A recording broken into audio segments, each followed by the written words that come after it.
La cybersécurité, un monde avec son propre jargon, un langage qui peut paraître complètement codé. L'idée ici, c'est justement de tout décortiquer, de fournir en quelque sorte la clé de déchiffrement pour comprendre les menaces qui nous entourent dans ce monde numérique. Ransomware, botnet, phishing. C'est sûr, ces mots-là, on les entend tout le temps. Dans les infos, au boulot. Mais au fond, qu'est-ce que ça veut dire concrètement? C'est exactement ce qu'on va voir. On va plonger ensemble au cœur de ce véritable champ de bataille numérique. Allez, on commence par le commencement. Pour comprendre le jeu, il faut connaître les règles et surtout les techniques des joueurs. On va donc décortiquer ensemble les attaques les plus communes, celles dont on entend parler presque tous les jours. Alors, le ransomware, le plus simple, c'est de l'imaginer comme un kidnapping, mais un kidnapping de données. Un pirate s'introduit dans un système et son but, ce n'est pas de voler des choses, non, c'est de tout cadenasser. Tous les fichiers importants se retrouvent chiffrés, comme enfermés dans un coffre-fort digital. Et bien sûr, il est le seul à avoir la clé. Pour la récupérer, il n'y a qu'une solution, payer une rançon. Ensuite, le phishing. Là, on change complètement de registre. On est moins dans la force brute et beaucoup plus dans la ruse, la manipulation. L'image, c'est celle du pêcheur avec son appât. Le cybercriminel va envoyer un mail qui a l'air tout à fait officiel, une fausse facture, une alerte de sécurité de la banque, et il attend. Il attend que quelqu'un morde à l'hameçon et donne, de son plein gré, ses mots de passe ou ses infos bancaires. Et bien sûr, pour que l'hameçon soit efficace, il faut qu'il soit crédible. C'est là qu'intervient le spoofing, qu'on pourrait traduire par usurpation. C'est vraiment l'art de mettre un masque numérique. L'attaquant va trafiquer l'adresse de l'expéditeur pour faire croire que l'email vient de la banque ou même du patron. L'objectif est simple, mettre la victime en confiance pour mieux la piéger.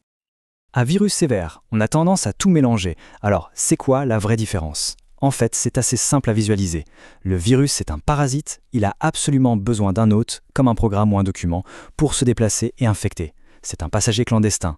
Le ver, lui, c'est tout l'inverse. Il est complètement autonome. Il se propage tout seul sur les réseaux en exploitant les failles sans aide extérieure. Maintenant, le botnet. Là, l'image qui vient tout de suite à l'esprit, c'est celle d'une armée de zombies. Des milliers, voire des millions d'ordinateurs infectés à l'insu de leurs propriétaires. Ils deviennent des sortes d'esclaves numériques. Et au-dessus de tout ça, il y a un seul chef d'orchestre, le maître des bots, qui peut commander cette armée pour lancer des attaques à très grande échelle, comme des vagues de spam ou des attaques encore plus destructrices. Ok, donc on a vu les grandes catégories de menaces. Maintenant, si on allait jeter un œil dans la boîte à outils des pirates, pour voir un peu quels sont les instruments qu'ils utilisent concrètement pour lancer leurs attaques. Et là, on touche à un aspect super important, l'industrialisation du hacking. L'exploit kit, c'est un peu le symbole de ça.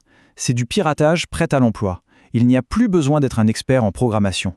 Ce sont des kits logiciels qui font tout le travail. Ils scannent les machines, trouvent une vulnérabilité connue et hop, ils l'exploitent. Tout ça en quelques clics. L'attaque par force brute. Bon, là, le nom dit tout. C'est la méthode du bulldozer. Zéro finesse, juste de la puissance de calcul brute. On prend un logiciel et on lui demande de tester des millions, des milliards de combinaisons de mots de passe. Tous les grands classiques y passent, 1, 2, 3, 4, 5, 6, AZERTY, le nom du chien, jusqu'à ce que, bingo, il trouve le bon, et la porte s'ouvre. À l'exact opposé, on a l'injection SQL. Là, c'est de l'orfèvrerie. C'est beaucoup plus subtil. L'idée, c'est que l'attaquant va, en quelque sorte, apprendre à parler le langage de la base de données du site web. Et en glissant une petite ligne de code malicieuse dans un champ de recherche tout bête, il arrive à tromper le système et à lui faire cracher toutes les informations qu'il est censé protéger. L'attaque DDoS, ou déni de service distribué. Pensez à un énorme embouteillage, mais un embouteillage provoqué volontairement. On prend des milliers d'ordinateurs, souvent l'armée de zombies d'un botnet, et on leur demande à tous de se connecter en même temps au même site web. Le serveur, lui, est complètement submergé par ce flot de fausses requêtes.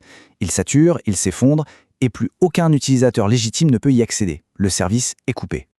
Bon, on a vu les attaques assez bruyantes. Maintenant, on va monter d'un niveau. On va entrer dans le monde de l'espionnage numérique. Ici, les méthodes sont beaucoup plus furtives, beaucoup plus sophistiquées. Le but n'est plus de tout casser, mais de s'infiltrer en silence et de rester le plus longtemps possible. On parle alors d'APT pour Advanced Persistent Threat.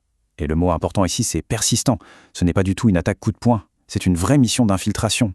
Des attaquants très organisés pénètrent un réseau, souvent celui d'une institution ou d'une grosse entreprise, et ils y restent.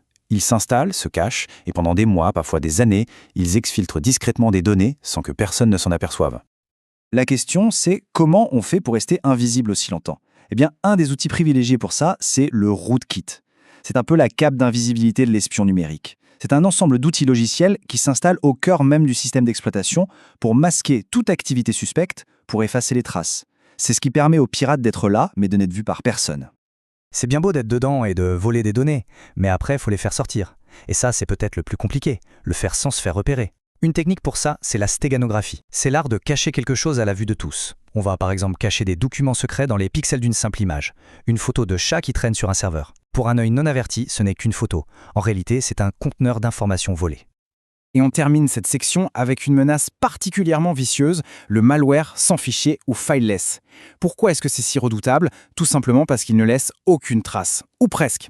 Il ne s'installe pas sur le disque dur, donc il n'y a pas de fichier à scanner. Il opère directement dans la mémoire vive de la machine en se servant d'outils système tout à fait légitimes. Pour un antivirus classique, c'est un véritable cauchemar. C'est comme essayer d'attraper un fantôme. Bon, on a vu pas mal de techniques d'attaque, des plus simples aux plus complexes. Forcément, la question qui vient, c'est « et la défense dans tout ça ?»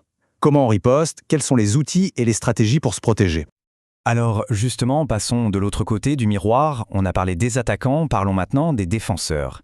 Dans cette dernière partie, on va se concentrer sur les stratégies et les technologies qui permettent de sécuriser nos forteresses numériques.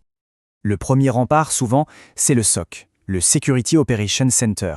Il faut voir ça comme la tour de contrôle de la sécurité d'une organisation.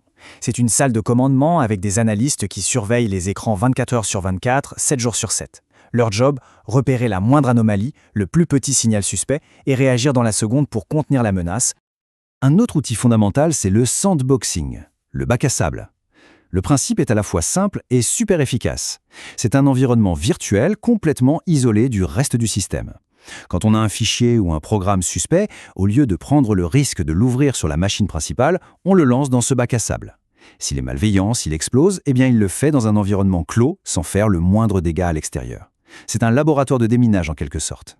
Mais plus largement, toute la sécurité en ligne repose sur une idée de confiance. Et cette confiance, elle est bâtie sur quoi? Principalement sur 3 grands piliers.